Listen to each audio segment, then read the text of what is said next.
Friends, let's say there is a company called as A Limited. This company, for their director or for their employee, is taking a particular premises on rent. That is a residential dwelling they have taken on rent. Now till 18th of July 2022, no GST was applicable on renting of immobile property, which is basically a residential dwelling and which is used as a residence.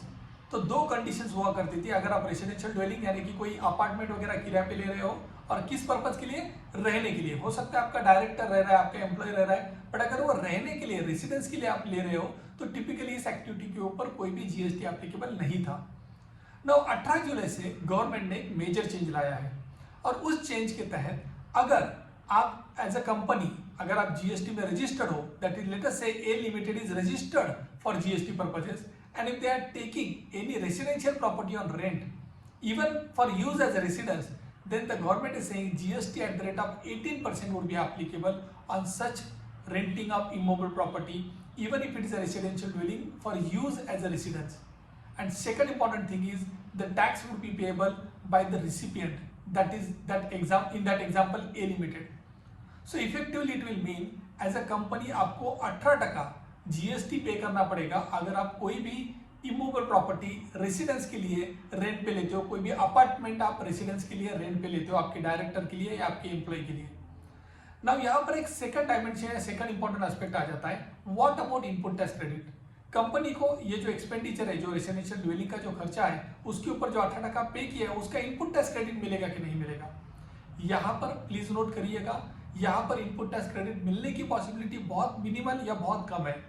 Because section 17 sub clause 5 is specifically saying कि कोई भी expenditure या it is goods और services अगर personal consumption के लिए किए जाते हैं तो वहां पर input tax credit typically business entities को अवेलेबल नहीं होगा। ये एक अलग डिबेट का आई वुड से एक अलग डिबेट रह सकता है कि बेसिकली जो रेसिडेंशियल प्रॉपर्टी जो किराए पे लिया गया है, whether it is for basically in the course or furtherance of business of the company or whether it is a personal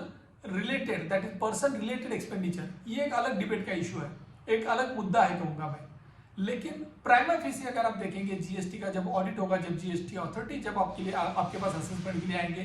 prima facie उनका व्यू रहेगा कि इनपुट टैक्स क्रेडिट ऐसे केसेस में अवेलेबल आपको नहीं होगा। तो इफेक्टिवली इट मीन्स कि एज अ कंपनी जो भी आप रेंटिंग कर रहे हो इमूवेबल प्रॉपर्टी का for your director, for your employees, for use as residence, वहां पर आपका इफेक्टिवली अगर समझिए साल का 10 लाख रुपए रेंट है, वहां पर आपका 1,80,000 का कॉस्ट एडिशनल अभी बिल्ड हो गया है। वो कॉस्ट को आपको सीटीसी में कंसिडर करना है कि नहीं करना है, that is separate. But right now as a speak 18% एक एंटिटी को या बिजनेस एंटिटी को अभी जीएसटी का एडिशनल कॉस्ट लगेगा जो भी रेंटिंग ऑफ इमूवेबल प्रॉपर्टी हो रहा है फॉर यूज एज रेसिडेंस।